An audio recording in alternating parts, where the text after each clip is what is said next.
E sabe, o resultado disso é porque a nossa sociedade dissociou o sexo da ternura, do afeto, e transformou o sexo numa experiência exclusivamente fisiológico-sensorial. Então, eu quero sentir sensorialmente algo mais. E dentro desse algo mais, a promessa de um orgasmo que nunca vem.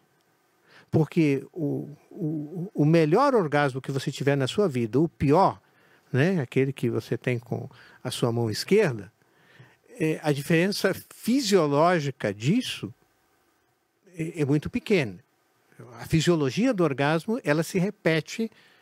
Toda a diferença é na mente. Eu digo que o nosso cérebro é o nosso principal órgão sexual. E aí, a gente fica criando a fantasia de que vai ter algo mais, que não tem. Então, olha, se não tá boa essa posição, tenta sexo pendurado no lustre, que daí vai ter uma sensação fantástica. E o cara vai lá e vai. Né? E, de repente, tem um fio de escapado lá, ele leva um choque e acha que, realmente, sexo pendurado no lustre é fantástico. Eu já vi pretensos sexólogos irem a canais de televisão, né, e falarem bobagem, burrice. Meu Deus, eu devia ter vergonha de se intitular sexólogo. Tenta fazer sexo no elevador, quando ele vai do primeiro ao 10º andar, que aí você vai ter um orgasmo fantástico. Não sabe distinguir nem a ansiedade que é gerada pelo medo de ser encontrado, ser pego, do que é o orgasmo fisiológico. São duas ansiedades diferentes. É claro que se você está numa situação de risco ou de perigo, a adrenalina vai lá em cima e depois, quando tem um relaxamento, você... né? 15º andar aqui, Beto, hoje. Eu sempre digo assim, você quer ter um orgasmo fantástico? Tente transar com um pitbull correndo atrás de você. Vai ser o melhor orgasmo da sua vida. Não, o homem é capaz de falar, tudo bem. Não, tudo bem. Mulher, homem não tá nem aí. Fala, não, vamos focar. Vai ser o melhor ou o último. E você tá lidando com muito trauma, muita gente com relação ao lado sexual, porque antigamente, uma amiga minha psicóloga uma vez falou para mim, o pessoal sabia muito bem lidar com a morte, antigamente, e não falavam nada de sexo. E agora se inverteu. Ninguém se fala mais de morte, é um tabu, e sexo... qualquer um abre e fala tranquilamente. Porque as pessoas falam dessa dimensão fisiológica. Quantas eu peguei, que tipo de sexo eu fiz, como é que foi, papapá, se eu estava com 10 mulheres na cama e consegui transar com 10 ao mesmo tempo. Catito consegue transar com 10 ao mesmo tempo, corte. Essas bravatas assim, né? Tipo Romário, né? O Romário deu uma entrevista uma vez que disse que conseguia dar 3 sem tirar de dentro, né? Então, nossa, lorota. Nossa, é bem Romário, né? Como ele disse que Já fui jovem uma vez. Como ele disse que ele conseguia ser melhor que o Pelé, né? Então é bem bravata de Romário, desse tipo de coisa. Mas, cara, quando você dissocia o sexo da ternura, quando não existe, antes da penetração genital, não é preciso ter a penetração dos olhares, que é um buraco, a pupila é um buraco, né? Por onde entram os fótons. É preciso ter a penetração de outro buraco, que é o auditivo. Esse eu sou bruxado. O auditivo dele não funciona. É onde palavras de ternura devem penetrar o outro. Onde o toque deve ser o toque da entrega. Hoje a gente fala do toque de posse, né? Você veja que esse toque aqui, se eu vou pegar uma coisa, eu tenho que tensionar, eu tensiono essa musculatura. Se quiser trazer para mim, eu tensiono essa musculatura. Então, para mim, me dá é sempre algo de tensão. O toque da ternura é o toque do relaxamento. Entregue. Isso relaxa, é a distensão. Eu relaxo toda a musculatura. O maior ato de amor da humanidade foi um ato de distensão. Pai, eu entrego. E isso que as pessoas não conseguem entender, que a sexualidade precisa estar profundamente associada à dimensão da ternura. A ternura. Se não tiver ternura no relacionamento, o sexo daí vai sempre ficar com essa ideia de tem algo mais. Aí, será que se eu fizer sexo anal, eu vou ter um orgasmo melhor? Bobagem. Porque não é o tamanho do orifício que aumenta a sensação orgástica. É aqui. E aqui precisa estar repleto de ternura. Senão vai ser... É mais um buraco. Mais um buraco. É algo mais que não leva a nada.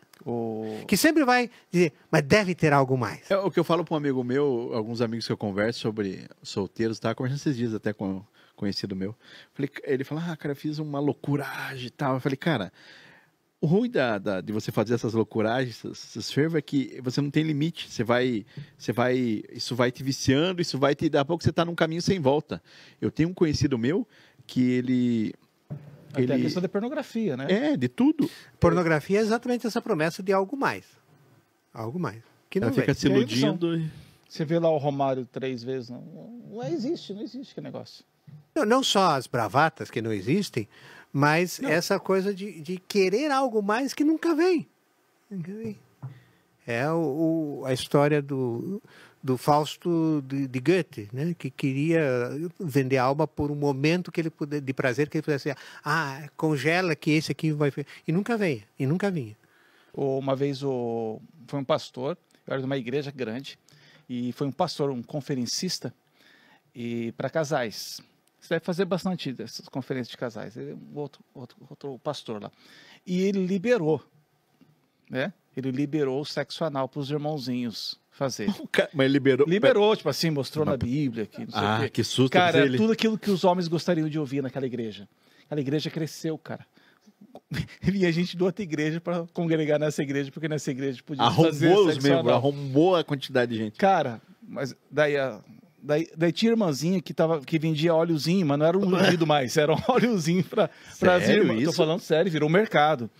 Cara, passou acho que uns 3 meses, cara. As irmãzinhas não conseguiam nem sentar. Só os homens sentavam na igreja. As irmãs não sentavam mais. Cara, parece muito veio outro. Não, falando sério. Daí veio um outro pastor, quem está aí no chat que é dessa igreja dessa época vai poder confirmar. Daí veio um outro pastor, outro conferencista para casais, uma outra conferência, passou um ano, falando que sexo anal era pecado. Daí a igreja começou a desviar, entendeu? Daí o pessoal fica nessa, cara. O pessoal, na verdade, só quer uma autorização, não quer, Catito? Exatamente. Cara, quem... Me autorize, Catito, porque se for errado, culpa em você, cara. Não é assim? Não, mas olha o tipo das ideias das pessoas. Cara, é uma coisa que eu acho muito baixaria. Você chega, o fulano, o pastor fulano, o padre cicrano, eu posso... Cara... Mas as pessoas querem saber isso. Elas querem que alguém autorize. E essa figura... Pô, os caras estão cuidando de furico de gibi, você viu isso? Lembra dessa época que deu esse... Que daí... lembra disso? O Filho do Super-Homem. Filho do Super-Homem. Deu a entender que era bissexual. Cara, fechou o caroço na internet por causa de um cu do gibi. Você lembra disso? Uhum. Você lembra dessa?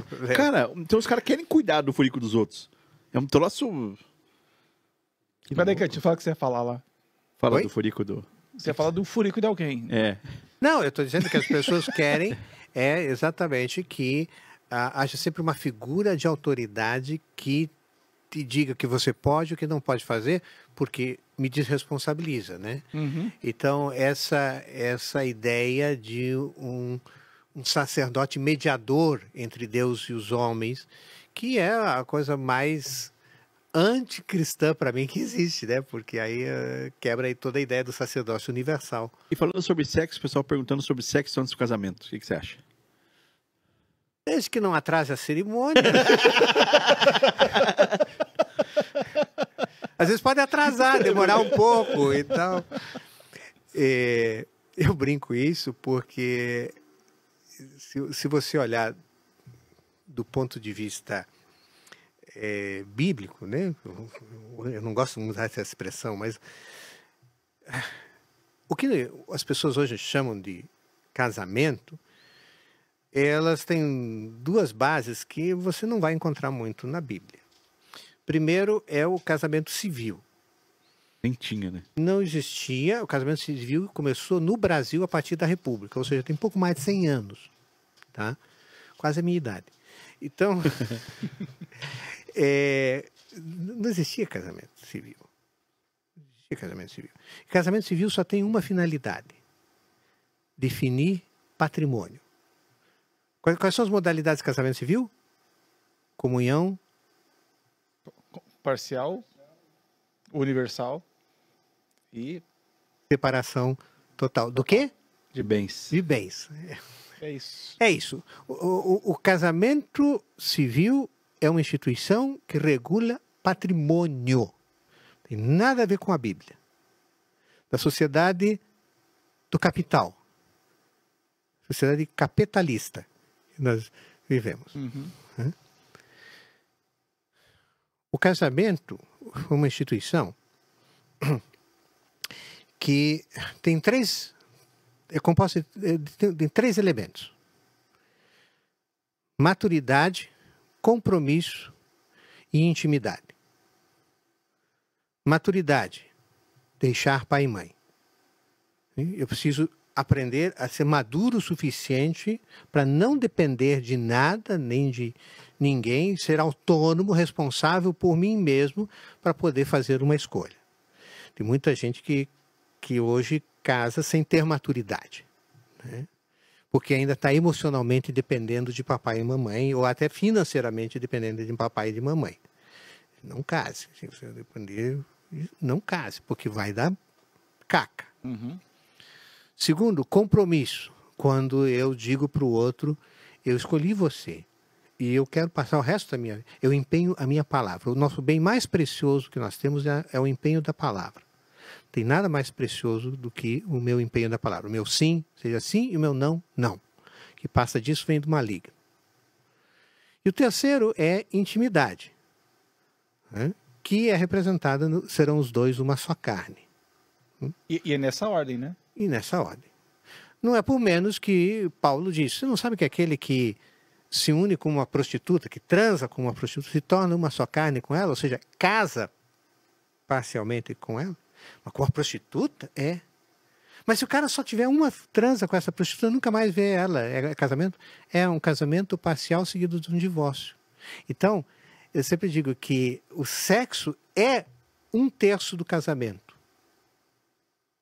Então não existe sexo antes do casamento. O sexo é casamento. E nem sexo depois. Hã? E nem sexo depois do casamento. Bom, em alguns casos, como o seu, obviamente. Aconteceu uma vez que tem uma filha. Então... Tem uma filha, assim. Mas isso foi antes do casamento. Faz 14 anos. Mas isso. Então, efetivamente, o que as pessoas pensam, quando elas falam em casamento, estão pensando na cerimônia, estão pensando no registro civil. Nada disso é casamento.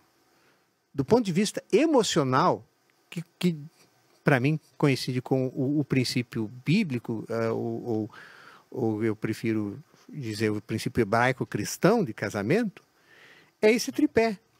É esse tripé. E quando falha um desses, tem um casamento parcial. E qual é o problema? Vai ter sequela.